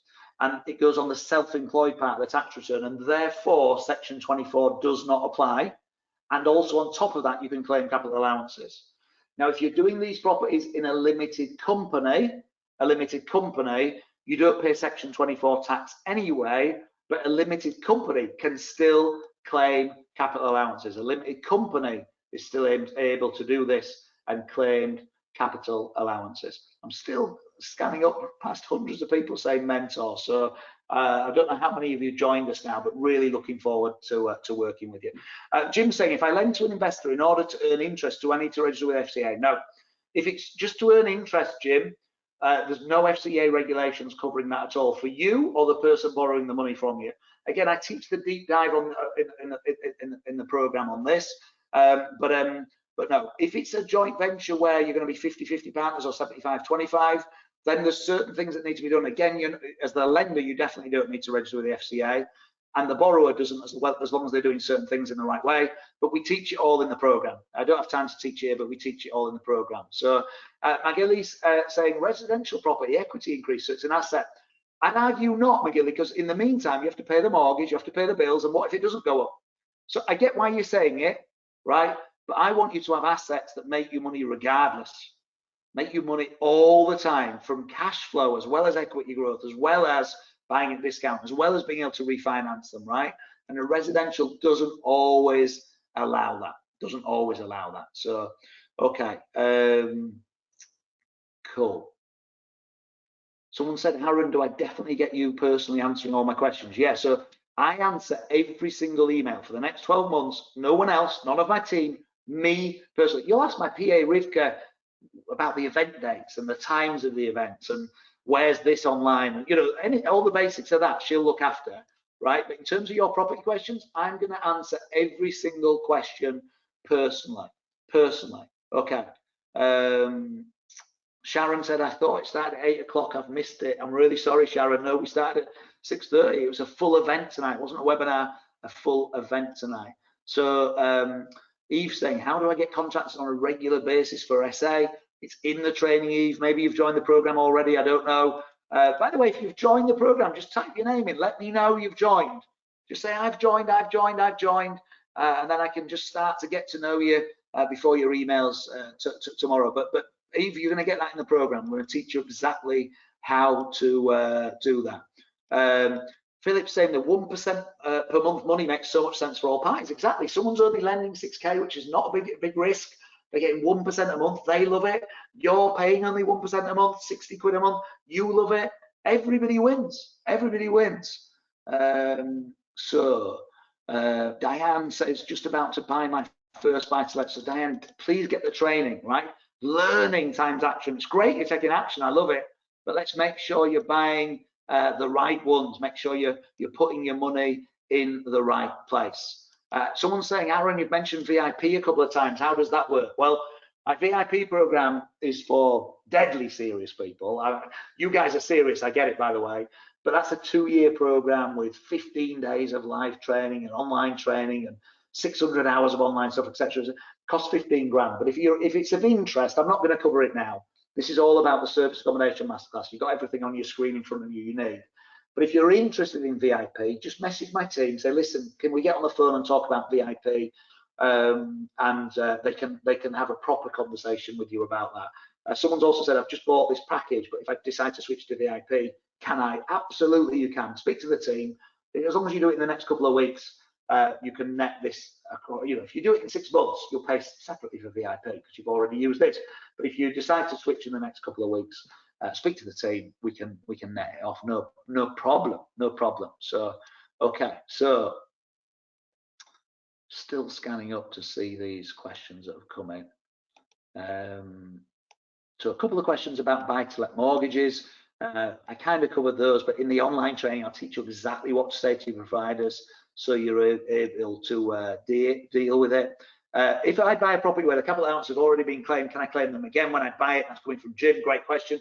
So Jim, the answer to that's no. So when you're buying a factory or a commercial premise, then if I was buying a B&B to do a Sleep 16 holiday let, and I want, because you can claim capital allowances on those, by the way, if I wanted to make sure that hadn't all been claimed, my solicitor would check that all out in a kind of calm, confidential way. It's quite difficult to check, but we'd get the vendors to sign something without them really realizing the strategies for that. But if you're buying a resi property, it's not going to have been used for service accommodation, unless you're buying it, it's already run like that. Therefore, you're going to be able to claim it. And if you already own it and you're thinking of switching it over, then you're going to be doing that. So, Joanna, I think you asked how does it work if you want to do rent to rent. We covered that, obviously. Does this apply to any kind of buy-to-let? Yeah, Fabiola, yeah. Someone said I've got a buy-to-let worth £500,000. Would I really get 25 to 30% capital allowances? Yes. So that's like 125 to 150 grand of capital allowances you're going to be able to get. Does the purchase have to be made in a company to benefit from capital? No, it can be in a company or your own name, Jerome. I hope you're in. You've said some great things as we've been going along. What about cleaning? I think you asked that before. We covered it, Diane. Cool. Let me scan back down to the bottom. So Jodie's saying the property prices are higher in this area than you have mentioned. Will your finance illustration still work? So Jodie, if you're buying them to rent them out, buy the right houses. If it's not best to buy in your area, don't buy in your area. Buy wherever's going to give you the best return on investment. If you've got money to invest, I'm going to put the webcam back on for this because I want to be really clear. If you have got money to invest, right, I want you to get the best possible return on that money. But you need to learn what I mean. We're covering a big topic really quickly, but SA will work in most areas. If the population is 70,000 plus, SA will work in those areas, right? And you'll make 10 or 12 grand. But if you've tied up in a 400 grand property to make 10 or 12 grand, you could have had 4 of those and be making 4 lots of 10 or 12 grand, and you're on 40 to 50 grand. Does that make sense? So I'm not saying don't buy in your area, but you need to do the deal analysis. You need to work out how it works and then do the best thing for you. But it will work in every area of the country. If you want to do rent to SA or you want to run them as SAs, they will work in every area of the country, but you'll make more and your money will go further if you buy the right ones in the right areas. So Jerome, you're saying you signed up Maureen, Paul, John, Pauline, Philip. So Philip, ring the team. So Philip's asking about payment plans. So team, hopefully you can see the chat. So you can see Philip on there, Philip T. Can you reach out to Philip? Philip, can you reach out to them? If they don't have your number, if you haven't received any text tonight, put your number on here so they can call you. If you're wanting to do what you're asking to do, they can definitely sort that, but you'll need to call them. So Jasmine's asked a great question. I understand you have a done-for-you service for buy-to-let. Do you do the same for SA or rent to SA? We don't. No, if they're great SAs or rent to SAs, we keep them because they're great investments, so much cash flow. So the buy-to-lets are awesome too, by the way. I'm not putting that down. But yeah, we do done-for-you buy-to-lets. Some people go, do you know what, just will you build me a portfolio? And for example, someone who invests 120 grand into that, after about 10 years, they're on 70 grand a year for the rest of their life. And we've done it all for them. We've built the whole pot. They've obviously checked the properties we have suggested and signed on the dotted, signed for the mortgages, but they're on 70 grand a year within 10 years. And some people say, I'd rather do that. I'd rather it was simple and you just do it for me. If that's of interest to you, by the way, type in DFY. DFY stands for done for you. And the team in the morning can send you some information on that. So, cool. Loads more people saying you've joined. If I haven't said your name, by the way, just don't panic. Someone just said you haven't mentioned my name. Am I not in? You're in. If you paid and got the thank you page, you're in, and you've got the day at my house, and you've got the extra bonus of the 3-day live event, Secrets of the Property Millionaire Mind for both of you, and everything else that I've covered with you this evening. So Marcus, you're in. Awesome, awesome, awesome. What happens if you take a booking offline? If you're assigned to a booking agent, IDA, do you have to pay a fee to them or lose their goodwill? No, neither, Claire. You can take your own bookings still. You just update your channel manager and it tells everything else. Absolutely not. What do you think hotels do? You know, they're always taking bookings, aren't they, and updating their availability. So no, they're totally used to working, and the channel manager will manage all of that and squirt to all the different sites and sort that for you, Claire. So I don't know if you're in, Claire, get in the program and we'll work in here with you. Tally, really great to see you on here. I need to buy my Resi first. I saw your email from earlier today. Before I can purchase non-Resi due to personal circumstances, can I start my essays and limited to get around this? Is it easy to get a mortgage unlimited? So Tally, you potentially can, but I get what you're trying to do, all the benefits of you buying your Resi first. Now, if the Resi you're going to buy is similar to the buy-to-let you're going to buy in price point and everything else, then you can use the benefits on one instead of the other, because basically you get the benefits on the first property you buy. But what I suggest you do is plug in with the team, have a conversation with them, or drop an email on it, Tally, and I'll see if I can just help you get the clarity to be able to move forward. You can see how exciting this is now, Tally, obviously. So, Mark, are you saying that all residential houses can be used as C1 as without change of planning from C3? We know in reality most councils are turning by that. So, most saying all residential, right? No, I'm not. So Mark's saying, so a normal property, your house that you live in, has probably got C3 planning permission. That's residential use. C1 is commercial use. And Mark's saying, are you saying that all residential houses can be used as commercial use without a change of planning? No. What I'm saying is, if it's sleep 6 or less, just about all the councils go, that isn't really a change of use. You know, if we've got 3 people staying there, they might have 2 vehicles. That's like a family staying there. There's not a change of use. They're not creating more than a bin's worth of rubbish each week. That's not a change of use. So they go, it's still residential. If it's sleep 6 or less, it's still residential. But if it sleeps 8 or sleeps 10 or sleeps 12, now there's 4 vans outside it, that's a bit different to a family. Now it's a change of use. And different councils that kicks in at sleeps 8, it's different. So if you go sleep 6, but the best thing to do is check with your local council, check their rules. But they're letting you run it with a C3 usage. You don't need a license and you don't need planning. Sleep 6 in 99.9% of the places. Okay.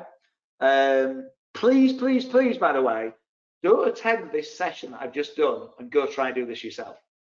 Please don't go, well, Aaron taught me. I spent 2.5 hours with him. He taught me what I need to do. We haven't done any deep dive detail here on location. We haven't done the streets. We haven't done you haven't seen the deals that I'd say not to buy, the risk areas, the 12 guest types in detail, how to work out your nightly pricing, how to use the channel. There's just so much. Get the right knowledge. If you're going to do service accommodation, if you've got buy-to-lets and you're just going to run them, each of them, 4 or 5 of them, as SA for 6 months each to claim 150 grand a capital allowances, what value is that? Just get this package and use this package to be able to do that. Okay. So Angie said lowercase doesn't work with the SA. So it's www.theinsightgroup.co.uk/SA, but uppercase. John's saying, to start off, I want to buy my first property outright without borrowing. Would this suit the overall strategy? Well, 2 answers to this, John, right? If you want to do that, that's fine. It's not what I recommend. Because you put 100 grand into one property and the market goes up 10%, what do you make? 10 grand. You take that 100 grand and put it down as 4 deposits and borrow mortgages against them, the market goes up 10%. You've got 4 going up now, you make 10 grand times 4, 40 grand. So I can teach you a deeper dive on this, John, when you join one of the programs. But basically, you buy for cash, you're missing out on a shed load of growth, and therefore the ability to refinance for those and buy even more. That person's then refinanced and got a 5th now, and you're still on 1. So I wouldn't buy for cash. Really straightforward, I won't buy for cash. But if you still want to do that, despite hearing me say that, just to feel comfortable, it's your first one, you can refinance after 6 to 9 months to get your money back out. If you're then doing it, it's not then, does this suit this strategy? Because the service accommodation will still work if you bought for cash, so would buy-to-let, so would the other strategies, right? But you have to choose the right strategy for you. If you like the idea, though, of making more cash flow from a property than a normal buy-to-let, a buy-to-let will make you 2.5 grand. It's great. Make you 2.5 grand each year, £200 a month profit on average. This will make you 12 grand if you own it. So you probably want to go for this. By the way, it's 12 grand if you've got a mortgage. So if you're buying it for cash, you might make 15 grand a year from this particular property if you buy the right ones. So I hope that makes sense, John, and answers your question. Caroline's saying, can you put the cost of the course down as a business expense? Absolutely. Absolutely. That's why it's tax efficient. You can offset anything you've spent on training, property training. It goes on your tax return. You can put it through your business that you've already got, or you put it through your serviced accommodation business. The first 10,000 you take, you just put this as a cost and it gets netted off. So yeah, it's just not a problem. Can the recording be sent? Absolutely. Text message, where do you live? Right, we're back to where we've covered. Mike, delighted. You will not regret it. So each of you that's saying, I'm in, right? I'm here. This is it. If you're in, I'm in. We're going to get this done. Now you need to step up and take the action. I'm going to give you all the learning. You need to go watch it and do the learning. But if you do that, I will give you the step by step to get this done. Okay. Eve's saying, can I make payment next Monday?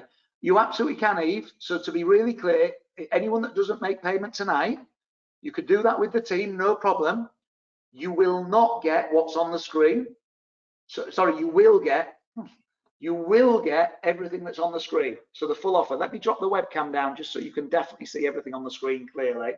You'll get all of that, Eve, when you make payment next Monday, no problem.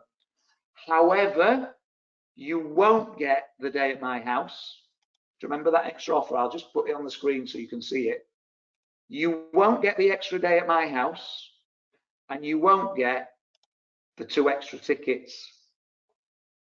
Let me find my way back to these slides. You won't get the 2 extra tickets to come to the Secrets of the Property Millionaire Mind. So they're the things you'll miss out on if you delay joining, but you'll still get everything else, which is like over £50,000 worth of support and structure and everything else. So just wanted to be clear on that. Some of you, by the way, asking questions, and you know, if I'm not answering fully your question, if I've answered it for someone else already, that's why. Okay. Claire's saying, if I've got a buy-to-let mortgage already, want to do SA, do you have to change the mortgage type? Claire, you need to speak to the mortgage lender. So there's 3 ways forward with it. I'm not going to teach them all now. It's in the program, but you need to speak to the lender, and 50% of the time it's dead easy. Other times a bit more complex, and you've got some decisions to make. So I'm being asked by Jerome, when's the house visit? Need to block the calendar. Jerome, you'll sort it out with my PA, but it depends how fast you're going to do the learning. Some people just plow through it, right? And in a few weeks they're going, I've done the online learning, I've attended the live training, can we do the house visit, right? I'd suggest, you know, take your time, get the learning done, go take some action with it, get 1, 2, 3 properties under your belt through working with me, and then come and do the day with me, because then you want to get from 2 or 3 properties up to 10.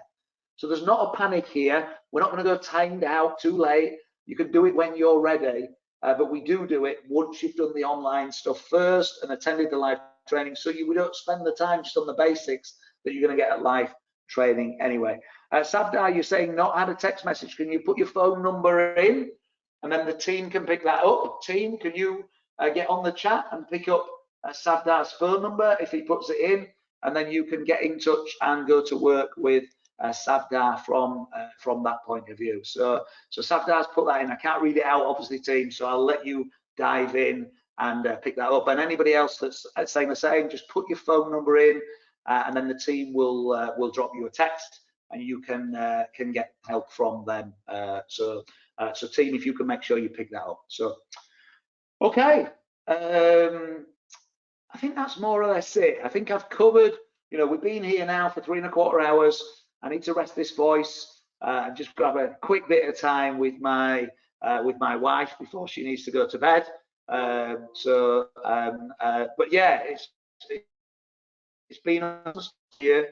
I really appreciate you giving up your evening to spend it with me. I feel like you've got great value, and your feedback has been absolutely brilliant. Those of you asking for a call, the team will be calling you tonight. So just watch out for a phone call. It'll be then giving you a call, probably from a mobile number. But if it's not instant, then just understand they might just be talking to someone else first. There's a few of you asking for a call, right? So, but they will call you. They'll reach out to you this evening and get hold of you, right? The fact you've asked for a call, by the way, they'll reserve one of those 12 slots. So don't panic if it's 20 minutes before they can call you. One of those slots is yours. If you've asked for a call tonight, one of those slots is yours if you decide to take it, having talked to them. Because you might want to ask your questions just to double check and make sure this is yours. Maureen's just asked, when are you picking your mentee? Maureen, really sorry if it's not clear. If you want to be my mentee, you can be it, right? So I opened it up to a number of you. I said, if you go to that link, I'm going to give you everything, all this stuff, but there has to be an investment. I'm not going to give you it for totally and utterly for free because it doesn't get valued. I learned that from my teenagers. You don't value something you get totally for free. So your investment is 1995 plus VAT, or you're paying 3 installments of 850 each. Got the guarantee if I don't get you there in the next year, in your first year of taking bookings, you don't get at least 20 grand of bookings, you get the money back. Sorry, Maureen's then gone. I've already signed up. You are then my mentee, Maureen. So you are my mentee. I'm going to work with you for the next year to get this done. You've got absolutely everything in that offer. I'm going to mentor you personally for the next year. Everything I've promised, everything we've walked through, I'm going to deliver to you, Maureen, just like everybody else. So everybody that's signed up, you're going to get all of this offer. So thank you. Sorry, I didn't understand the question that was coming in there. So you got the link on screen there, team.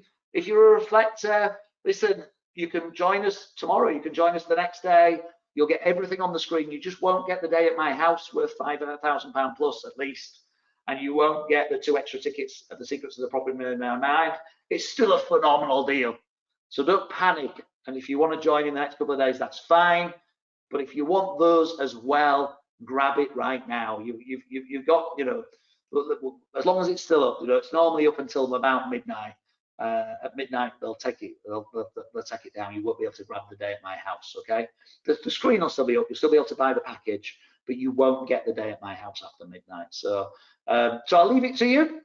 You need to decide what you want to do. The bottom line, team, is invest with knowledge, invest with confidence, create financial freedom. Go make the magic happen. Do it with me, do it with someone else.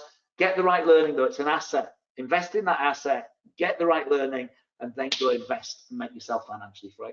Thank you so much for spending your time with me. I really appreciate it. I really wish you all the best, whether you're with me or not. I wish you all the best with your investing. Those that have joined me, look forward to emailing in the morning, hearing your stories, where you're at, and helping you to get this done. Have the most phenomenal evening. Those of you who have put a phone number, just be patient. The team are dealing with a lot of inquiries. They'll be back to you very, very shortly. Okay? Very, very shortly. We'll speak to you really soon. Take care. Thank you very much. Thank you. Thank you.